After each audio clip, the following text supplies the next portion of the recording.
Back in May of 2021, I booked an interview I was really excited about. Oh, you're doing a piece on fame or something? Yeah, so we make this podcast called Decoder Ring, and every episode's about something. The interview was with Justine Bateman. Justine Bateman is most famous for having played Mallory Keaton in the 1980s sitcom Family Ties, in which she co-starred across from, among other people, Michael J. Fox. I will not have my communication governed by one of your silly charts. A 45-minute discussion about somebody's leg warmers. You call that communication? Who asked you to listen to my phone conversations anyway? Mallory, the human eardrum is designed The show to was a pick up any huge sound hit, within the a number certain 2 show in the country, at a time when network TV was pretty much all there was to watch. It made Justine really, really famous. And that's what I wanted to talk to her about. Being famous.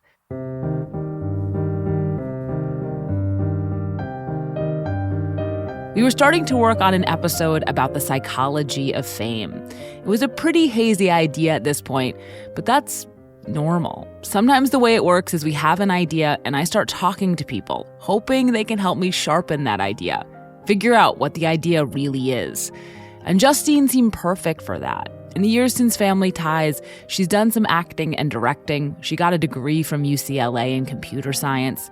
But she also wrote a book that came out in 2018 called Fame, The Hijacking of Reality. I thought about that ephemeral something that comes into a room when somebody famous walks in, and how it changes everyone's behavior. And I'd wanted to get at what that is.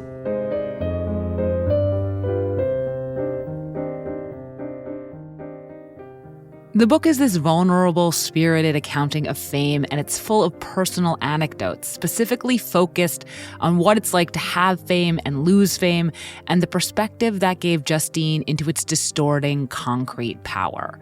But what the book is not is a memoir. I fucking hate memoirs. I'm never gonna write one. This is from the audiobook, which is narrated by Justine. If you thought this was a memoir, put it back on the shelf or get a refund, send it back. This isn't a shitty memoir. Nonetheless, I was kind of hoping she would talk to me like she had written a memoir, that she would give me the story of her fame, narrativize it.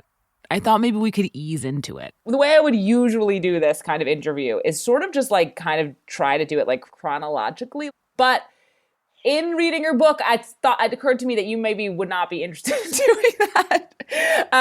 It doesn't seem like that would serve the purposes of your podcast. Well, Justine was here on this Zoom call, giving me an hour of her time, down to talk about her book in exactly the terms she'd written it. And here I was, trying to get something else, trying to get her to be a character in a podcast episode. I'm just curious, like, how did you end up being on Family Ties? Like, and did you have any expectations that anything would happen? We don't have to talk about that if you don't want. No, it's like just an audition. I really am not. I mean, I only mentioned that to just give context to why I know these things. That's all. Yeah, no, totally. So then let's can we talk about the arc? Can we talk about the arc? Like it can be. It didn't really get better from there. Definitely not helping was this exchange. When it was an academic piece, like if you had to be like, what's your argument or your thesis? Like, was there one? And what was it? Oh, did you not finish Fame? I didn't finish it. Oh. Well, I'm not going to wreck it for you. No, spoil it for me, please. I'm not going to wreck it for you. What can I say but, ooh, that is mortifying. The conversation meandered on, not very fruitfully. Obviously, it was my fault. I wanted her to do what I wanted, recap her fame, and understandably, she didn't want to do that. She didn't want to perform her fame for me. She just wanted to talk about the ideas. I guess I just don't see fame as a part of me. I see it as something like a cloud that like visits and then moves on. And that's the way so much of the book is about decoupling from whatever you associated with it. We talked for the whole hour, but after the interview finished, I was as hazy as ever on what an episode about fame should really be. I closed Zoom and put the interview aside. And then a couple days later, we decided to take this idea and can it.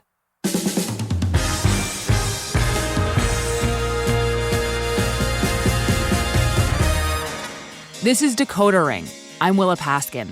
Over 3 years of doing Decoder Ring, we've shelved a bunch of reporting on episodes that never quite came to be, and shelved even more reporting from episodes that did. It's part of the process. When we were looking back on the stuff we put aside this year, we noticed that a lot of it had to do with fame. We may have decided not to do that episode, but the idea kept popping up anyway. So we're going to give into it, sort of. This is a cutting room floor episode, but on a theme. It contains 4 segments that all touch on fame. 2 are from that abandoned fame story, and one of those is about primates. Another is a segment from our episode about tattoos, and the last is a great interview from our episode about selling out. It's definitely not the episode on fame I was imagining, but it will give you some different perspectives on our experience of it. So today on Decoder Ring, 3 stories about fame and 1 story about monkeys.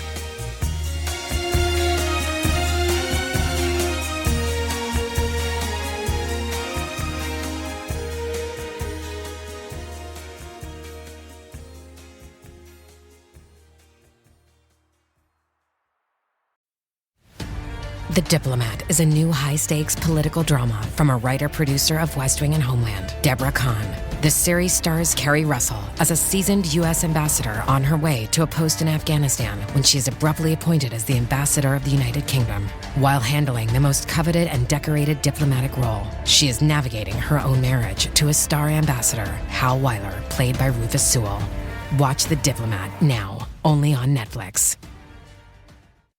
Hey everybody, it's Tim Heidecker. You know me, Tim and Eric, Bridesmaids, and Fantastic Four.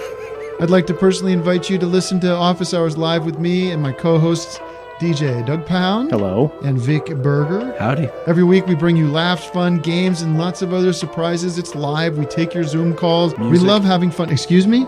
Songs. Vic said something. Music. Songs. Music. I like having fun. I like to laugh. I like to meet people who can make me laugh. Please subscribe now. The first story I want to share is an interview we did for that canned episode about fame. One of the researchers we spoke to was named Michael Platt. Michael's the director of the Wharton Neuroscience Initiative and is a professor at the University of Pennsylvania. He spent his career studying monkeys to get an understanding of the underlying behaviors that drive both monkeys and people, particularly around questions of celebrity. My initial academic training was in anthropology. I wasn't a neuroscientist, but I was increasingly interested in why do we do the things we do, and why do we make some of the kind of weird decisions we make, like plunking down $5 for a People magazine, right? Or spending time watching, being obsessed over people on TV that we'll never meet. That's kind of a weird thing, right, from a biological point of view. And so, I became a neuroscientist so I could actually peek under the hood in terms of what's driving our behavior and what's driving our decisions. And in this case, what we've discovered is deeply baked into our brains. It's pretty hard to escape what's driving our interest in celebrity. Our first salvo in this area was we developed this task that we called the pay-per-view task for monkeys. So they basically were making trade-offs between getting a squirt of juice or choosing to see pictures of other monkeys. And those other monkeys could be high status, low status, male, female, attractive, not attractive. And what we found is that monkeys consistently will give up rewards. They'll pay a little bit of juice to see pictures of high status monkeys, the monkey celebrities. In monkeys, just like people, there's an enormous drive to attain status. And there are kind of different paths to status in monkeys, just as there are in people. So if you're a male monkey, one path is to just be a bully, right? Be big and strong. That path can get you there, but it doesn't last very long, right? It lasts for about as long as you're big and strong, which is maybe just a few years. The other path is to be really savvy and to make a lot of alliances and to use those alliances to kind of, to get your friends to help you out when you're in a jam. But what you do see in monkeys of a variety of sorts is that, at least in males, being high status, although it confers some benefits, comes with some costs. It seems to be stressful. So to maintain your status it's actually really hard. And you're always looking over your shoulder, and somebody's going to come along and knock you off, topple you. So these monkeys, as classically shown like 20 years ago, often have advanced heart disease. And they're not sitting around smoking and eating a high fat, high sugar diet. It seems to be because of the stress of being top dog. One of the things that we got really interested in was why does sex and celebrity sell? Why does it matter? Why 100 some years ago, advertisers started putting human faces, right, in advertisements? Why in the world does that work? And we think it works because those social stimuli have automatic priority in our brains. And so if that's true, we reasoned we should be able to actually use social information, sex and celebrity, to sell things to monkeys. What we did is we had monkeys, we just put TVs in their housing, and what they would see is like a picture of like a celebrity monkey, a high status monkey, next to, say, the logo for Starbucks. And then you might put a low status monkey's picture, a non-celebrity, next to the logo for Dunkin' Donuts. And, we had a variety of different household brands and a whole bunch of different kinds of pictures. And you're just running an advertising campaign, right, in front of these monkeys while they watch it. And then you give them choices between the brands. Okay, you just put it on the screen, and they get touch it and they get a piece of food no matter what. Do you want Starbucks or Dunkin' Donuts? They choose Starbucks. Okay, it doesn't matter which one they choose. They always get the same food reward. But they formed an association between that brand logo and the celebrity monkey, right? So it's the same thing we see in people. Celebrity endorsers are kind of their aura, if you will, their attentional prioritization and value is getting attached to the product. In marketing, it's often the case that there are theories about why people behave the way they do as consumers, right? And the way they respond, in this case, to advertising and marketing. And a lot of those theories are cultural bound, or they suggest that it's a result of how what you learned growing up, so that it's highly malleable and flexible. And so I think what we're discovering is that a lot of this is so baked in. I'm not saying you can't get around it, but it's there, and it's going to be running underneath the hood, even if other things are happening. You spend enough time with these two species and you study their behavior, and you study in particular the biology, and it's amazing how similar it is. Humans seem much more like monkeys to me than perhaps like humans.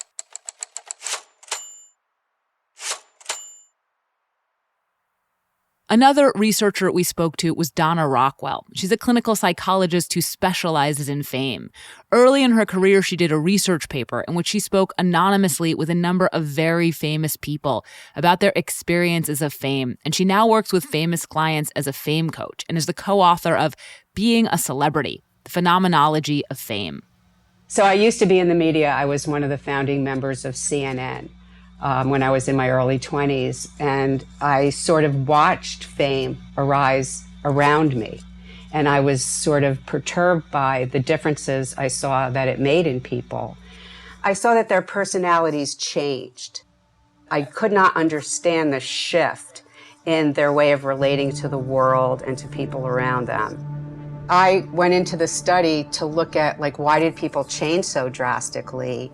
And I was thinking I was going to come out with, all of these terrible findings of what happens to a person. But what happened instead is that I came out with so much compassion. Danny Bonaducci, who was in my study, he said to me, I've been addicted to every substance known to man, and none is more addicting than fame. When someone becomes famous, it's overwhelmingly exciting.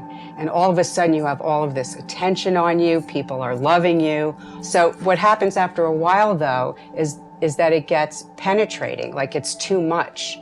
So the person has a love-hate relationship with their celebrity. First they love it, then they hate it. And what happens is that the whole neural system in the brain of a famous person changes. That adulation that you didn't expect before becomes an expectation. And when it doesn't come, we're hungry for it. So there's an addiction, actual neurological addiction to the fame experience that occurs, just like with anything.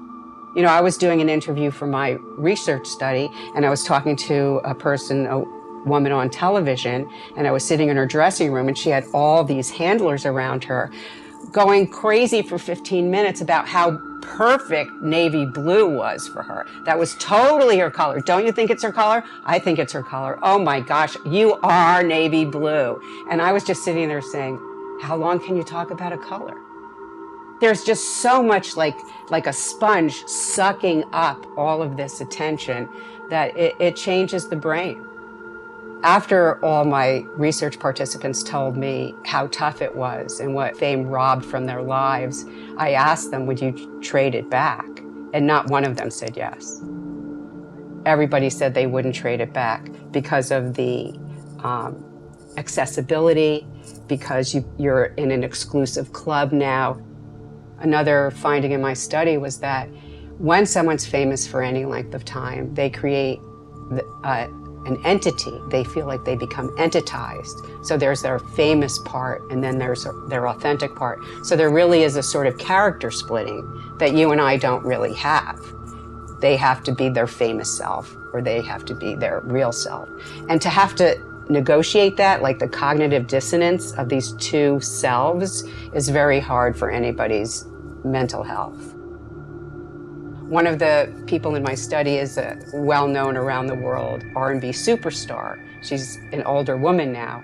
And when we were talking, she said, you know, she'd be walking down the street and her neighbors would yell out and see her and go, hey, hey, hi, didn't you used to be?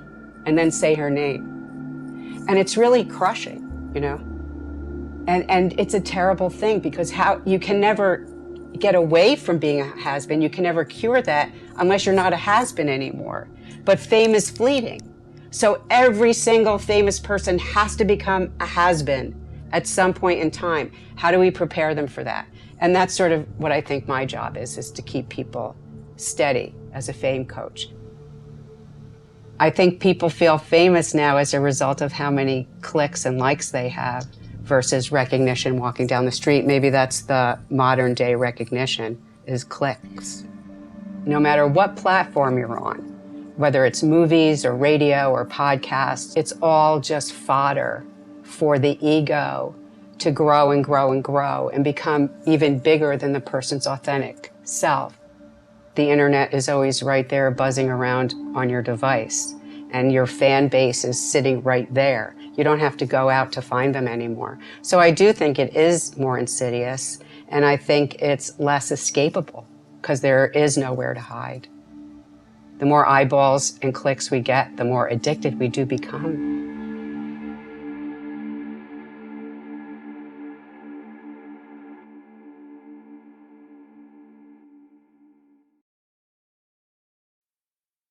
It's time to reboot your credit card with Apple Card. You work hard for your money, so you should be able to spend it on the things you actually want.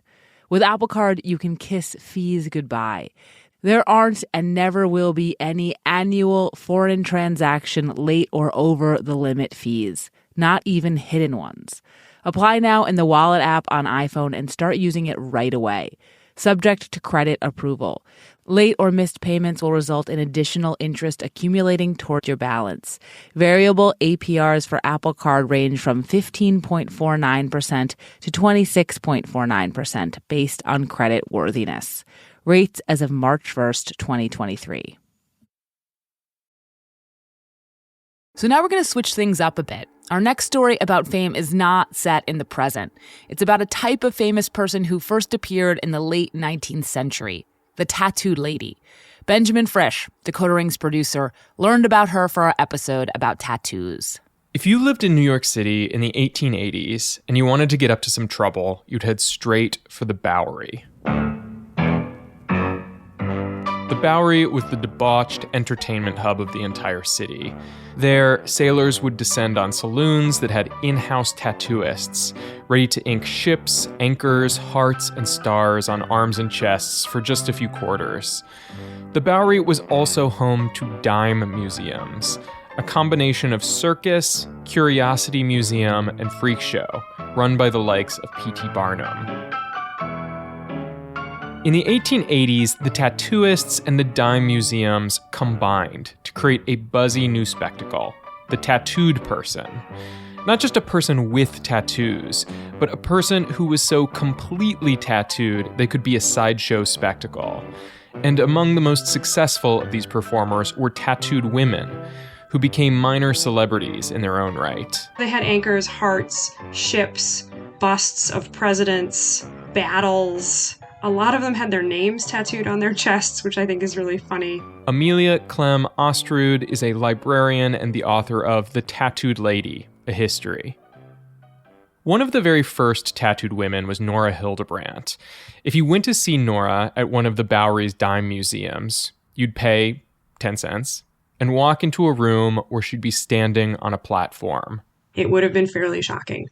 These women wore like short shorts, like little bodices that, came up to just above their breasts. So bare arms, bare legs, mostly bare back. But if you look at their ankles, their stockings are literally like rolled into little rolls around their ankles, kind of titillating like, hey, I rolled my stockings all the way down. This is pretty exciting. As you walked around the room and looked at Nora's tattoos, she would tell you her story. And her story was particularly harrowing. It went like this.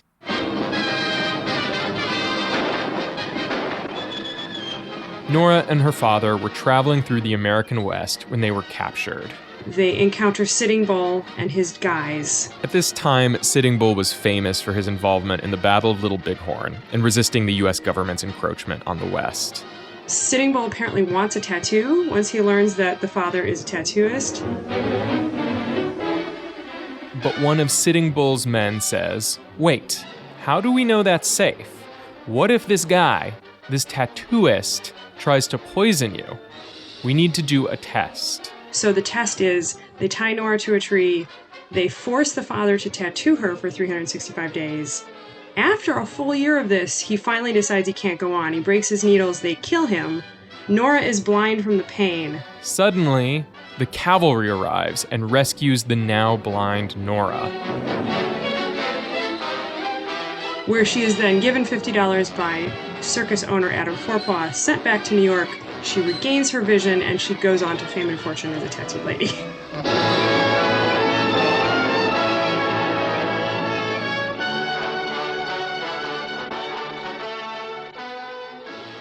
So, in case it's not obvious, the story is completely made up.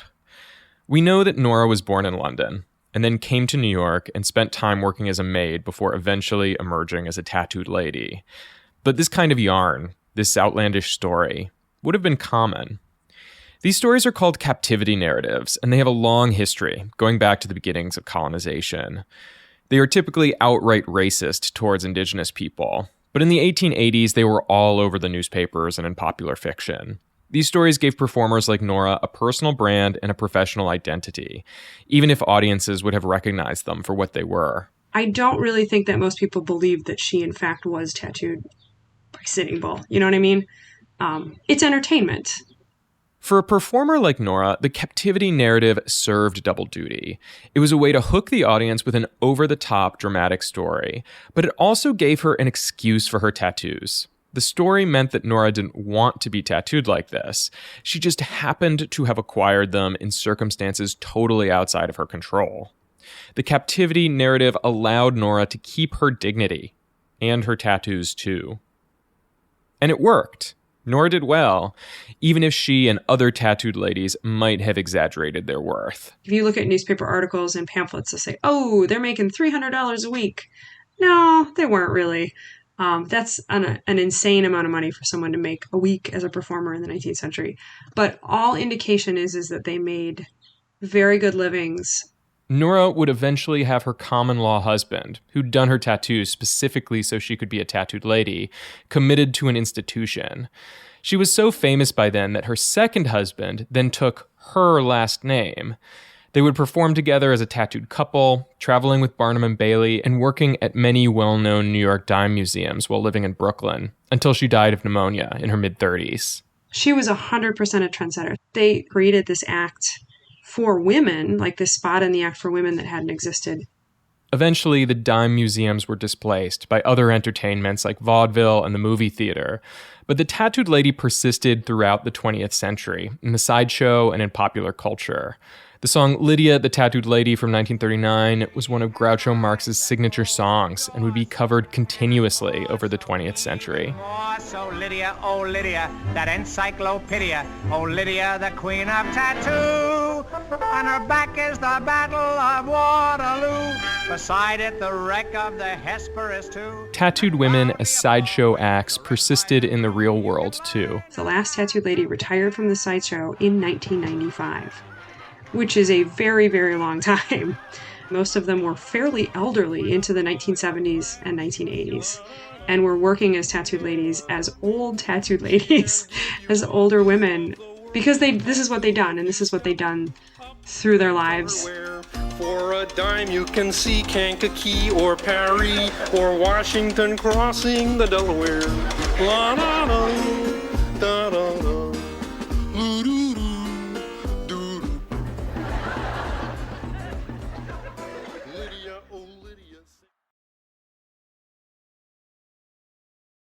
So earlier this year, we did an episode about the idea of selling out and what happened to it. It was told through the story of Oprah Winfrey and Jonathan Franzen's conflict over Oprah's book club. But it took me a long time to land on that focus. And in the meantime, I talked to a lot of people about selling out.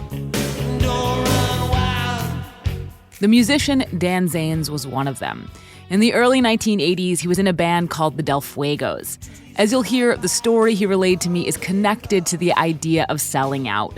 But it's also about fame. Or really what happens when your underground rock band gets a little more well-known and starts getting opportunities it might be better off without.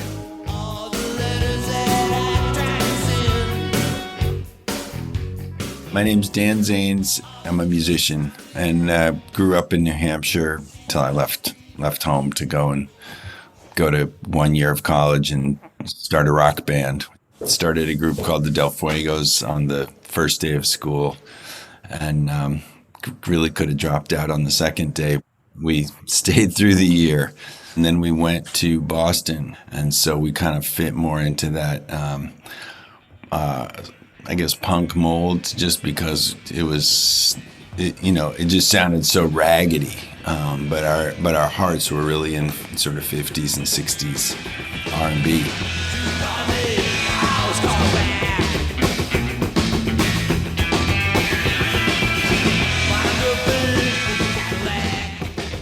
We played a lot of shows, drank a ton of beer, and we just figured that that's what, to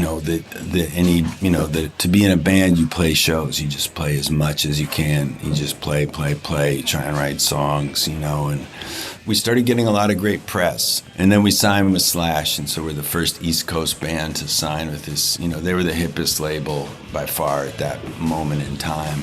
And so it was really a big deal.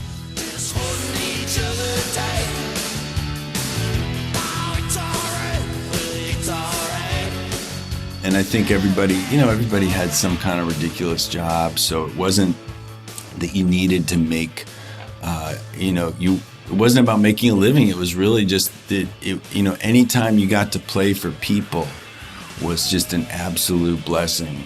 So there was a communal thing, where the band and the audience are all together in some shithole somewhere, but everybody's together. But then what happened was we put out our record and then we start touring and now we're getting more press. I think it's 83 and and our managers say, hey, we got this call from Miller Beer and they want to, reach this new audience. You guys look like you might be a good bet for them.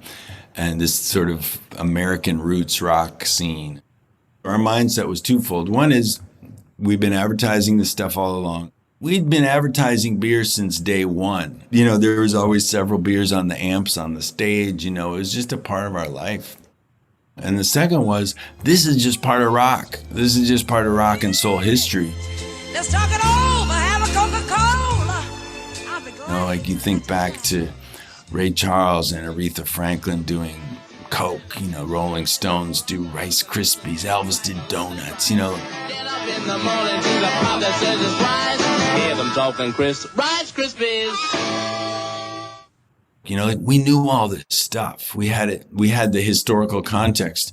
We assumed everybody else did, and everyone would just see it for what it was, which is just a scrappy band trying to get some dough together to buy some gear, upgrade. So the idea was, we're going to make a commercial that looks like a video. It's going to be real artful. I said, cool. We were working with the guy who was the top video director at the time, and it felt all right, Rock and roll comes from what happens to you every day. It doesn't come from sitting down and thinking about it. It's about everyday things. There were two things we didn't think about. One was, we didn't think anyone would see it. And the other was, it didn't occur to us we'd be singing the Millers Made the American Way song. We thought we could sing one of our tunes. Big difference. We're in the studio making our second album. It's the day of Live Aid, or the 2 days of Live Aid. And around the world, it's time for Live Aid. 16 hours of live music in aid of famine relief in Africa. We're watching Live Aid, and then all of a sudden it cuts to the Del Fuegos selling beer. In the middle of all that, we're selling beer. Honest about rock and roll, or people can sense it. And so, everybody's running one way, and we're just running the other way as fast as we can, selling beer in the middle of Live Aid. Over and over and over, all day long, this commercial's playing while everybody's out doing this, humanitarian concert. Rock and roll's folk music, pretty much. But, that's because it's for folks.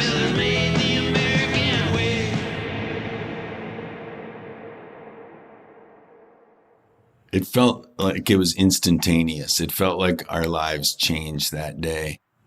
In the space of 30 seconds, we realized that we were wrong about the idea that no one was going to see this thing.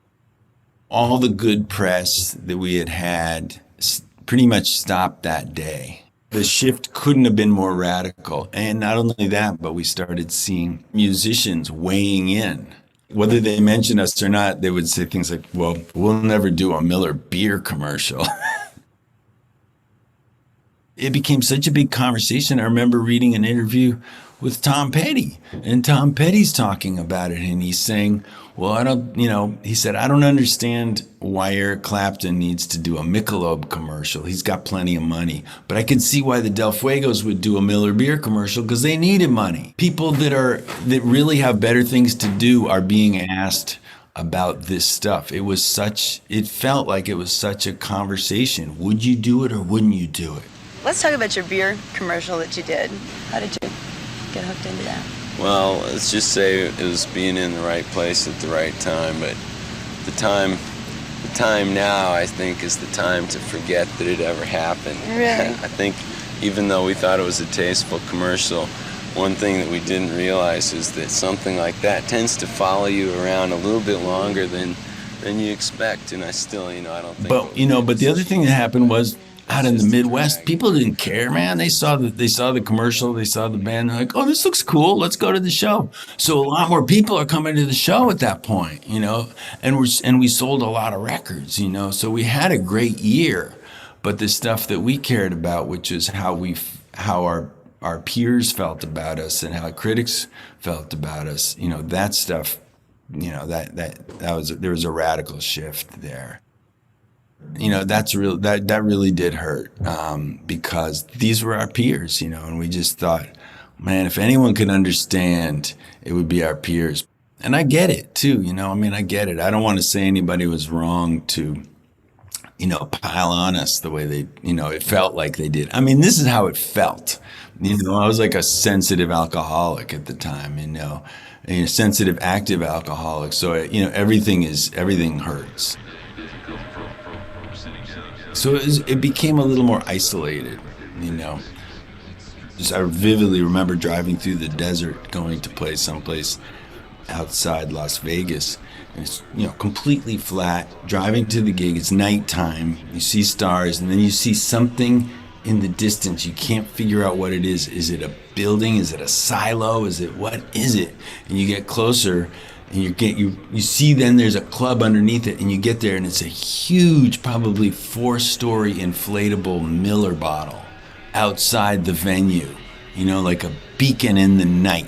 There's this huge thing all tied down with ropes, and then and that's where we're playing our gig, you know. So that kind of stuff was happening a lot.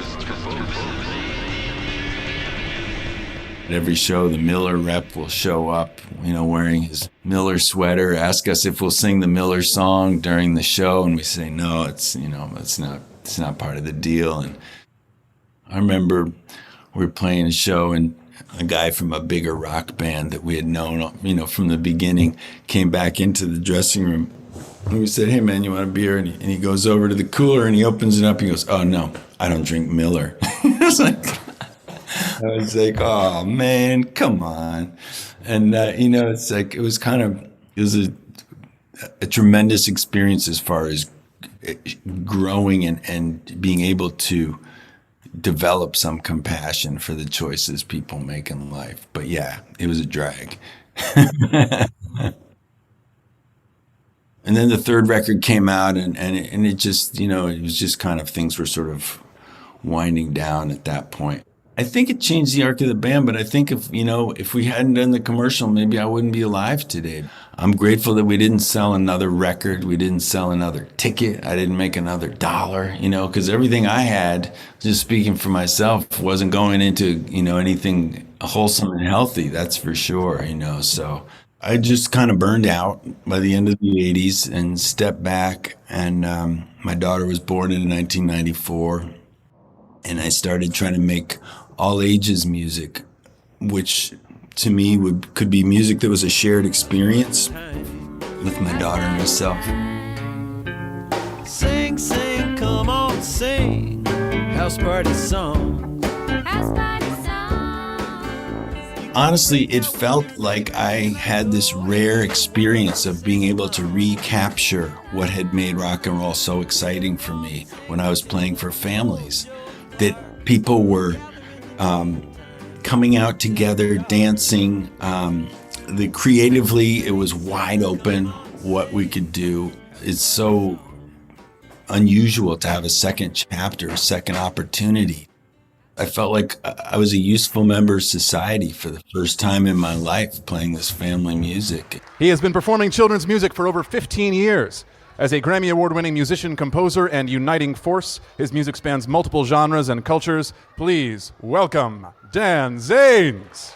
When I met my wife, Claudia, 4 years ago, I felt like she was the person that I'd been looking for my whole life, you know, to like a sound that we were able to make together and the kinds of songs we were able to sing together.